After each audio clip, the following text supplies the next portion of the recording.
Hello there, this is Rondell again for the Crop Circle University with already the 4th episode of Stamps to Samsara. Hope you're doing well. This is probably the craziest unicorn you have ever seen in your life. At episode 3, I ended with saying the politicians need healing and that it would be a good idea to start healing the politicians within ourselves. Now in this episode I will compare some crop circles with drawings from the subconscious that I made as a child. I thought it would be appropriate to show this drawing about world leadership that I made when I was about 11 years young.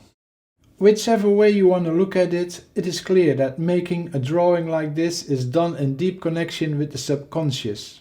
As an adolescent, I made a few more of such drawings. I will show them in comparison with wonderful crop circles that have appeared expressing similar topics.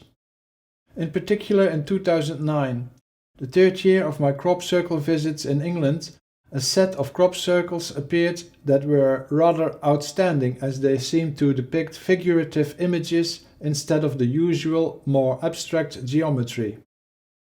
4 of them seemed to give the impression as coming straight out of a children's book. After doing some intensive studies on them, I came to the conclusion that these 4 concern the topic of reproduction. When looking at today's attempts of the so-called world leaders for world governance, it should be clear that they are caricatures preaching unity while creating division in every aspect of society. They have organized their agendas basically around the idea of creating chaos in order to create a stronger superpower. It could be very well inspired on the mythological phoenix that rises up from its own ashes. In the first of these 4 crop circles that I mentioned, a rising phoenix seems expressed. It has a burning tail. This, of course, refers to the mythological creature of the bird that dies in order to recreate a much stronger version of itself. So here a certain type of reproduction is suggested. This crop circle phoenix gets often interpreted as an eagle as well. In the light of the creation of a new world order, both phoenix or eagle seems valid interpretations. From the fairy tale of a united world mastered by the eagle, I would like to jump to the fairy tale of the dragonfly. The dragonfly crop circle appeared in the same field as where the eagle was, which makes me think that it's connected to the same theme somehow. The same but then different. The dragonfly has a unique way of reproduction due to the length of its elongated back. The male has to abuse itself for the female to be able to reach the male's semen. This method implies the pair to demonstrate a remarkable positioning when doing the intercourse. The elongated back of the dragonfly as a crop circle consists of 9 balls. Knowing this creature is into self-abuse, one can imagine these balls to be defiled. It is also possible to perceive them as whorls. Its wings show multiple cracks. It is these ingredients that remind us immediately to the eagle phoenix. The chaos and destruction in the wings, the idea of reproduction and the world possibly in growing stages. Also, there is a lot more information to be discovered. At the time I wrote an article about formation in which I concluded it to be a nature symbol containing a secret tantra frequency. As if confirming the conclusion, the crop circle spirit immediately presented a very obvious tantra formation. As a teenager, I also drew a dragonfly. I don't exactly know why. I only know that I already back then had an affinity with nature. So in the same drawing I made some mushrooms. Talking about mushrooms, 2009 gave us this marvelous mushroom formation. It also hints to a reproduction method. How does it work?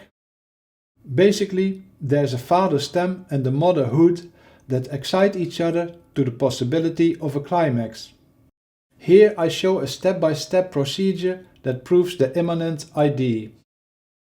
First, we notice the stem penetrating the hood while an egg cell moves from the left corner to the right. Then there is of course the climax where seeds get released. The egg cell is now impregnated while the stem returns to its basic position. In case you would still not be convinced, what about this depiction of a condom at the phase before the climax? Thinking about these images as from a children's book, I would consider this one very useful for sex education to the young. Of course, when I was little, I also made this mushroom formation.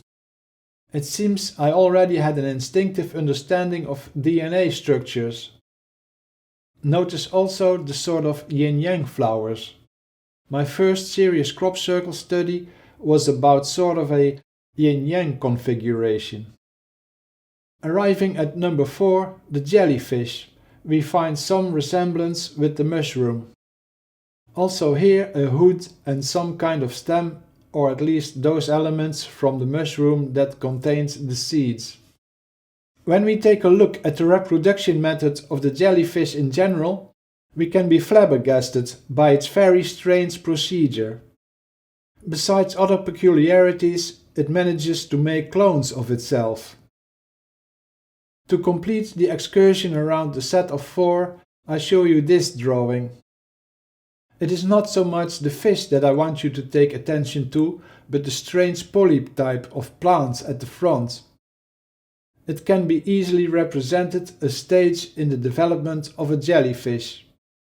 If it hadn't occurred to you already, the lovely by nature inspired fairy tale crop circles seem to work as metaphors.